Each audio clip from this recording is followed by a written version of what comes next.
CUET का exam होने के बाद और रिजल्ट के आने से पहले आपके साथ होगा एक बहुत बड़ा धोखा। और अफसोस की बात यह है कि अभी इस बारे में कोई बात ही नहीं कर रहा है। हर कोई व्यूज और पैसों के लिए आलतू फालतू वीडियोस बना रहा है, लेकिन इस बारे में आपको कोई गाइडेंस दे ही नहीं रहा है। लेकिन टेंशन मत लो, आज मैं इसके बारे में आज आपको डिटेल में बताऊंगा और इसका एक सोल्यूशन भी दूंगा। नमस्कार दोस्तों, मेरा नाम है आकाश कुमार। स्वागत है आप सभी का फिर से मेरे इस यूट्यूब चैनल पे। देखो, आज जिस बारे में मैं बात करने जा रहा हूँ उसके बारे में आप में से ज़्यादातर बच्चों को पता ही नहीं होगा, और इसमें आपकी गलती है भी नहीं, क्योंकि ज़्यादातर यूट्यूबर्स और टीचर्स ने इस बारे में आपको अभी बताया ही नहीं। वो इस बारे में बात करेंगे, लेकिन अभी नहीं, जब बाद में, जब सारे टॉपिक खत्म हो जाएंगे, खाली बैठे होंगे व्यूज़ के लिए, एक वीडियो इस पर भी बना देंगे और फिर आपको कोई इसके बारे में जानने का फ़ायदा ही नहीं होगा जितना अभी इस बारे में आपको जानने की ज़रूरत है। मैं बात करने जा रहा हूँ नॉर्मलाइजेशन के बारे में। अब ये क्या होता है, किस पे इम्प्लीमेंट किया जाता है, इससे क्या नुकसान होगा, वो सारी ही चीज़ें बताऊंगा, टेंशन मत लो।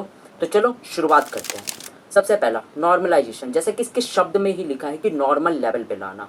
नॉर्मलाइजेशन का मतलब ये होता है कि सभी बच्चों को एक नॉर्मल लेवल पे लाना जहाँ पे वो कम्पीट कर सके। एग्जाम्पल के थ्रू बताता हूँ। अब जैसे देखो, आपका एग्ज़ाम जो है इस बार 8 मई से लेके 1 जून तक के बीच में होने वाला है। मान लो किसी बच्चे का एग्ज़ाम 10 मई को एक सब्जेक्ट का होता है और उसी सेम सब्जेक्ट का एग्ज़ाम दूसरे बच्चे को 12 मई को होता है, क्योंकि अलग अलग शिफ्ट में एग्ज़ाम होंगे। तो अब जिस बच्चे को 12 मई को एग्ज़ाम होगा उसको तो फ़ायदा मिल गया ना 2 दिन का, क्योंकि एक्स्ट्रा टाइम भी मिल गया पढ़ने का। जिसका 10 मई को हो गया उसको नुकसान हुआ। तो एनटीए यानी कि नेशनल टेस्टिंग एजेंसी जो ये एग्ज़ाम कंडक्ट कराएगी, उसके कहने के अनुसार कि हम इन दोनों बच्चों को एक सेम लेवल पे लाएंगे। जिसका एग्ज़ाम बाद में हुआ उसके मार्क्स को हम कम कर देंगे, और जिसका एग्ज़ाम पहले हुआ उसके मार्क्स को हम इंक्रीज़ कर देंगे। या फिर इसका उल्टा भी कर सकते हैं। सपोज करो जिस बच्चे का एग्ज़ाम 10 मई को हुआ था उसका पेपर का टफनेस जो है बहुत कम था, मतलब बहुत सिंपल पेपर आया था, और जिसका 12 मई को एग्ज़ाम हुआ उसका पेपर का लेवल जो है बहुत हाई था। तो जिसका लेवल हाई था 12 मई वाले बच्चे का मार्क्स बढ़ा दिए जाएंगे और 10 मई वाले बच्चे के जो है मार्क्स को कम कर दिए जाएंगे।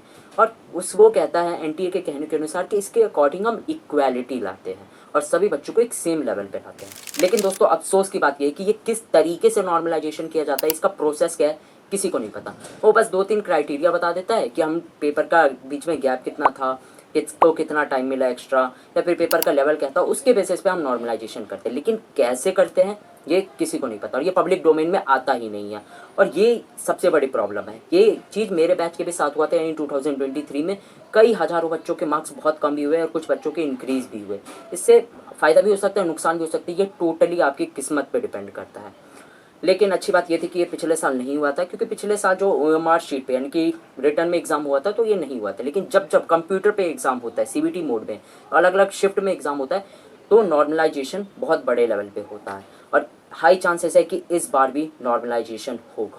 अब देखो यार, ये सारी चीज़ें देख के डरना नहीं है कि फ़ायदा क्या होगा पढ़ने का, नॉर्मलाइजेशन होगा, मेरे मार्क्स कम हो जाएंगे, मेरा एडमिशन नहीं हो पाएगा। ऐसा कुछ भी नहीं है। मेरे टाइम पे भी नॉर्मलाइजेशन हुआ था, लेकिन आज भी मैं दिल्ली यूनिवर्सिटी में पढ़ रहा हूँ, तो आपके साथ भी पढ़ सकते हो, ऐसा कोई दिक्कत नहीं है। इस वीडियो को बनाने का एकमात्र मकसद ये था कि आपको पता चल सके, इस बारे में अवेयर हो सको कि हाँ, मार्क्स कम ज़्यादा होंगे, लेकिन हमें और मेहनत करनी है, और इतनी मेहनत करनी है और इतने अच्छे मार्क्स लाने की नॉर्मलाइजेशन से भी हमें कोई फ़र्क ना पड़े, और जिस कोर्स को या जिस कॉलेज को हम टारगेट कर रहे हैं वो हमें मिल सके। और इसी वीडियो से मैं बताना चाहता था कि आपको और ज़्यादा मेहनत करने की ज़रूरत है, और ज़्यादा रिवीजन, और ज़्यादा टेस्ट सीरीज़, और ज़्यादा मॉक टेस्ट, और ज़्यादा आपको पढ़ने की ज़रूरत है, ताकि नॉर्मलाइजेशन से आपको कभी कोई फ़र्क ही ना पड़े। बाकी ये देखो यार, कम्प्लीटली किस्मत पे बेस्ड है। इसमें क्या होगा, किसके मार्क्स इंक्रीज़ होंगे, डिक्रीज़ होंगे, और कितने होंगे ये भी हमें नहीं पता। तो जिस चीज़ों पे हमें कंट्रोल ही नहीं है उस चीज़ को पे हम फोकस भी नहीं करेंगे, उसको लेकर हम दिमाग में टेंशन भी नहीं पालेंगे। जिस चीज़ का आप पे आपका कंट्रोल है उस पर फोकस करो। आप पढ़ सकते हो, रिवाइज कर सकते हो, मॉक टेस्ट दे सकते हो, इन सब पे फोकस करो, इतने अच्छे मार्क्स ले आओ कि नॉर्मलाइजेशन भी आपका कुछ ना बिगाड़ सके। और टेंशन मत लो, इस सारी चीज़ों में मैं आपकी मदद करूँगा, हर एक स्टेप पे आपको गाइड करूँगा। बस करना कुछ नहीं है, चैनल को सब्सक्राइब कर लो। और बाकी आपकी बहुत सारी प्रॉब्लम होगी, मैं जानता हूँ, जो प्रॉब्लम बाकी यूट्यूबर्स आपके सॉल्व नहीं कर पाते हैं, वो सारी प्रॉब्लम कमेंट सेक्शन में आप लिख सकते हो। कमेंट सेक्शन आप ही लोगों का है दोस्तों, लिखो जो भी प्रॉब्लम है, चाहे पढ़ाई को लेकर प्रॉब्लम हो या फिर और भी कोई प्रॉब्लम हो, बस वहाँ पे लिखो, मैं आपको रिप्लाई भी करूँगा, उस पर एक डिटेल वीडियो भी बनाऊँगा। बाकी किसी भी प्रकार की दिक्कत हो, समस्या हो, किसी टॉपिक पे वीडियो चाहिए हो, बस कमेंट सेक्शन में बता देना। बाकी आज की वीडियो अगर अच्छी लगी हो, इन्फॉर्मेटिव लगी हो, और लगा हो कि हाँ कुछ हमें जानने को मिला है, तो इस वीडियो को लाइक कर देना, मुझे दिल से अच्छा लगेगा। बाकी ये वीडियो अपने दोस्तों में भी शेयर कर देना, ताकि उनका भी टेंशन लेवल थोड़ा कम हो सके और वो आगे का प्रोसीजर भी समझ सके। अब देखो यार, आप ये तो समझ गए कि 12th एग्ज़ाम के बाद आपको सीयूईटी का एग्ज़ाम देना है, उसमें नॉर्मलाइजेशन नाम की चीज़ भी कोई होगी जिससे मार्क्स कम ज़्यादा होंगे। लेकिन क्लास 12th के ख़त्म होने के बाद आप में से ज़्यादातर बच्चे कुछ ऐसी गलती करेंगे जिसका भुगतान उन्हें ज़िंदगी भर करना पड़ेगा और ज़िंदगी भर रिग्रेट करना पड़ेगा, और वो मैं नहीं चाहता कि आप लोगों के साथ हो। इसलिए कुछ मिस्टेक्स मैंने बता चुका हूँ जो 12th क्लास के बाद आप में से ज़्यादातर बच्चे करेंगे, उसका सल्यूशन भी बता चुका हूँ कि आप कैसे इससे बच सकते हो। इस वाली ये वीडियो में बता चुका हूँ, इस वीडियो को जाके ज़रूर देखना, मैं आपको वहीं पे मिलूंगा। बाकी चैनल को सब्सक्राइब कर दो क्योंकि बहुत सारा फ्री कंटेंट, PDF नोट्स और बुक्स आपको इस चैनल पे मिलेगा, लेकिन सिर्फ सब्सक्राइबर को। इसलिए इस फैमिली का पार्ट बनो और फ्री में उन सारे रिसोर्सेज को यूज़ कर पाओ।